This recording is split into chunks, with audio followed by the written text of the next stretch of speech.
video on some stuff that I found in the freezer. So, it's Christmas. This video will be coming out way after Christmas.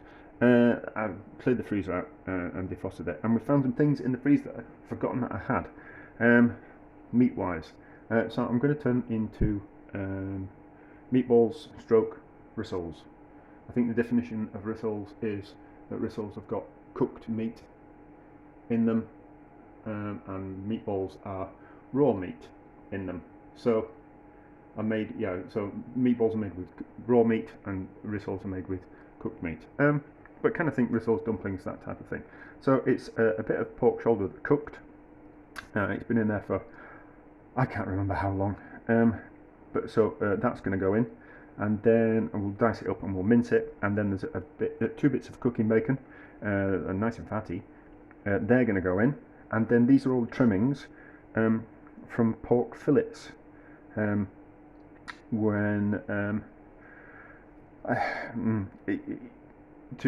have to trim the fillets down. I'll probably make a video on it at some point. But you have to trim the fillets down, and there's a bit of a chain on the fillet, and these are the chains and bits of meat that I've taken off the fillets. So it's technically fillet of pork. So that's all going to get chopped up and minced down as well. So it's going to be a mixture of cooked meat and raw meat. So kind of a standard meatball kind of recipe which works. It's an ish kind of recipe, so a little bit more or a little bit less of each ingredient, doesn't really matter. So there is a kilo of meat, there is 100 grams worth of hard cheese which I had in the fridge, which is kind of coming up to its sell by date. I don't know, I believe in sell by dates, but we might as well use that up as well. And then we've got, I'd normally say for a kilo of meat, I'd say 100 grams of onion, but there's about 150, 200 grams, 175 grams, something like that of diced onion, quite finely diced. And then we've got some dried up bread. Normally people will soak the bread in milk. I suppose it kind of adds a little bit of richness, but what we'll do is we'll just use water to reconstitute that, and then squeeze the excess water out of it because it's hard. It's like hard. So we'll reconstitute in a bit of water, squeeze the excess water out of it, and then we'll mince that as well as the other ingredients all together, and then we'll bind it all together with an egg, a large egg. So quite a large egg. So it should be a good kind of ratio. So I will mince everything, soak things, and then we'll form some balls, and then I think we'll cook the meatballs in the oven. So we'll grill them in the oven to get some colour on them, rather than frying them in a frying pan. And then we'll cook them in some tomato sauce, because I've got some tomato sauce left over from another project. So that's what we'll do. Interesting, eh? Right, so things have been minced. I put the bread through last, and then it pushes all the meat through. That's a tip from my mother. So I'm not going to beat the egg, I'm just going to drop it in, and we're going to really scrunch everything well together. I'm going to season first. Obviously the bacon will be a little bit salty, and so will the hard cheese. So not too, about 2 really good pinches. The free running salt, can't be rock salt, because rock salt's going to have to melt, whereas free running salt we're going to be able to season that kind of quite easily. And then we'll kind of just wing it with the pepper. I haven't normally put parsley in, like a 25 grams worth of parsley, but I haven't got any parsley. I wasn't going to go out and buy any. This is a case of what I've got in the house. Plenty of pepper. And then we'll just crack the egg in, and then we're going to give it a good old scrunch together. So then that'll hopefully stick it all together a little bit better. So yes, I'll just do it on camera.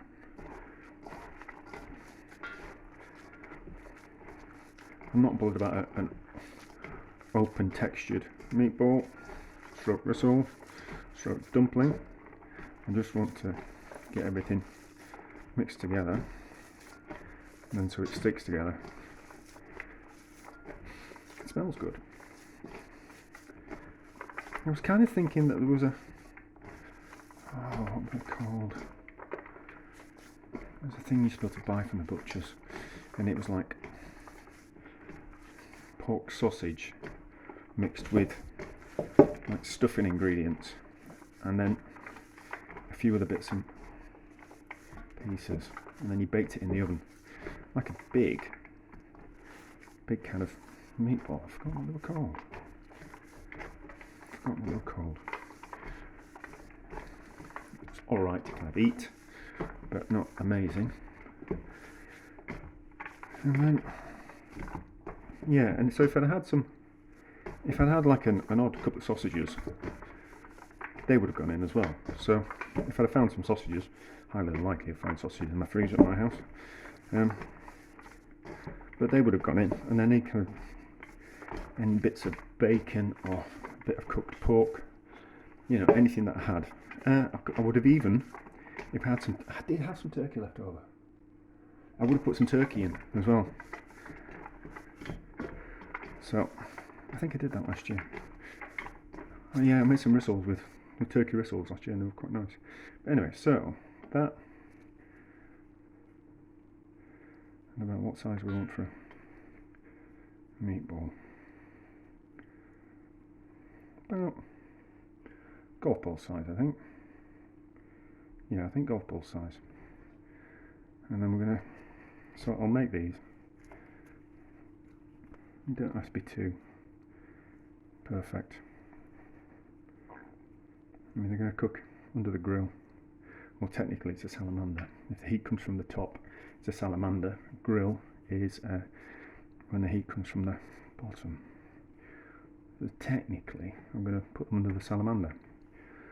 So on everyone's cooker, where the knob says grill, that's actually a lie, and it's actually a salamander.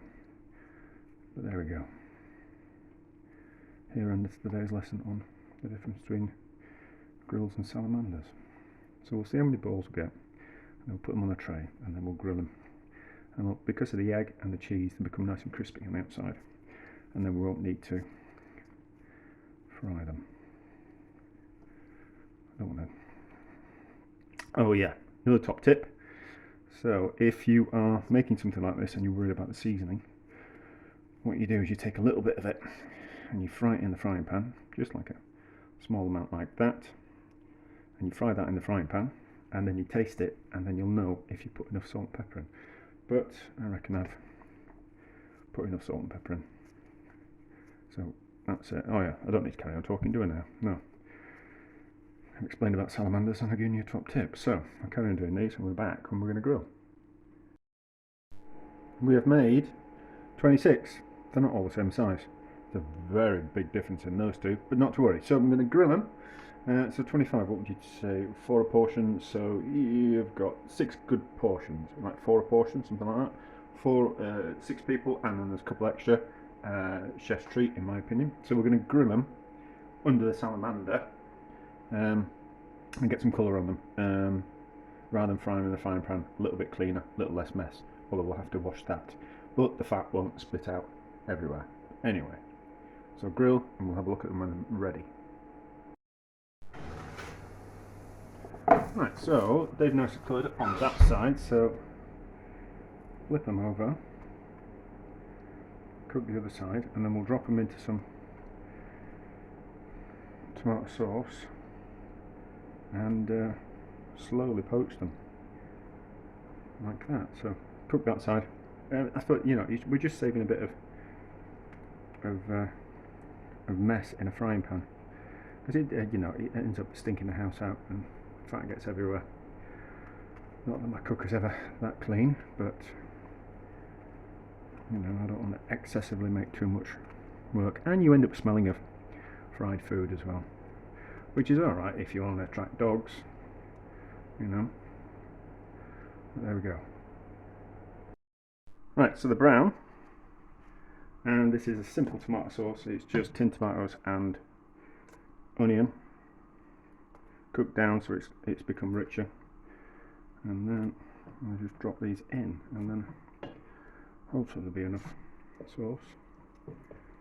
Maybe I should have pureed the sauce. Not to worry.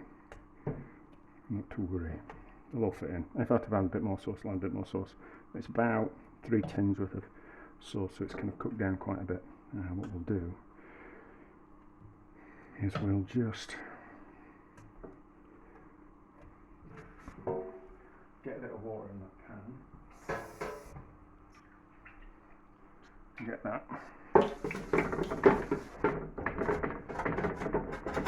Look at residuals. Use my fingers, but I'm at home, so I don't really care. So just get those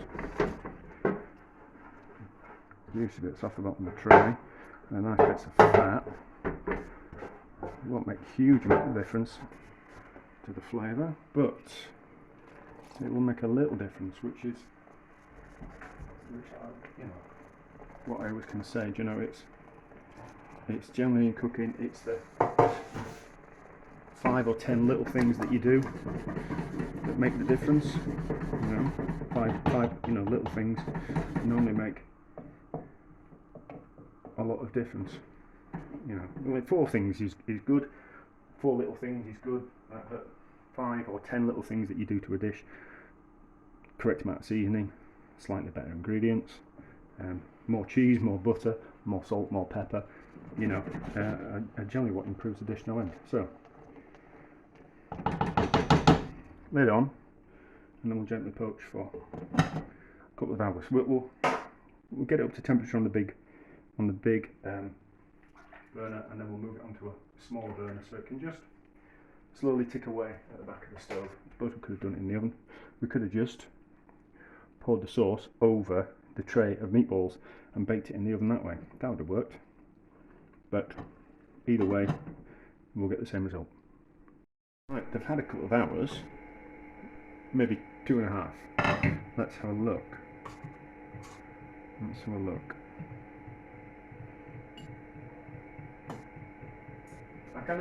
I was thinking, while I was swimming, that I need another item.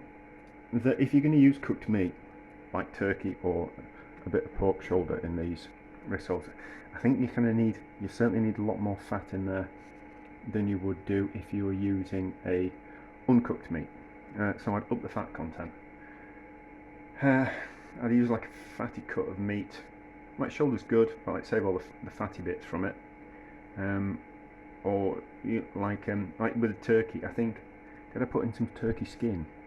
I think I minced in some turkey skin and fat, and it made it just that a little bit nicer. So I think when you're using cooked meat, you need to use more fat in there, because obviously in the cooking process, you lose some of the fat of the meat the first time you cook it. So you need to kind of replace that fat to keep things nice and moist, nice and juicy, nice and juicy.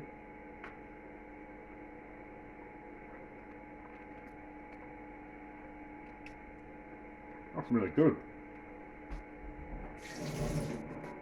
I sound a little bit surprised at that. That's really good. That's really good, that. That's really good. That's much better. Nice and moist as well.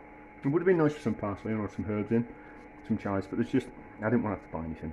So, for some food that I pulled out of the bottom of the freezer, and the rest of the stuff that I had knocking around the house, that's really good, is that? That's really good. Success, I think. Yeah, yeah. So I also did a while ago a dish which is like a Italian meatloaf, but you roll it up like a Swiss roll, and then you stuff it with cheese and cured meats, and then you kind of roll it up. So you roll it out flat, the mince, like the mince meat, and then you stuff in some mozzarella and some cured meats, and then you roll it up and bake it in the oven. And it's the same recipe that I used for the meatballs to make the mince meat for it, and you could use that as well. So you could use some leftover cooked meat in that recipe as well. I've forgotten what it's called, but it's just I use the same ratios of bread to meat to egg to cheese in that recipe. So this recipe, and that will be in the description, would work in that as well. But delicious.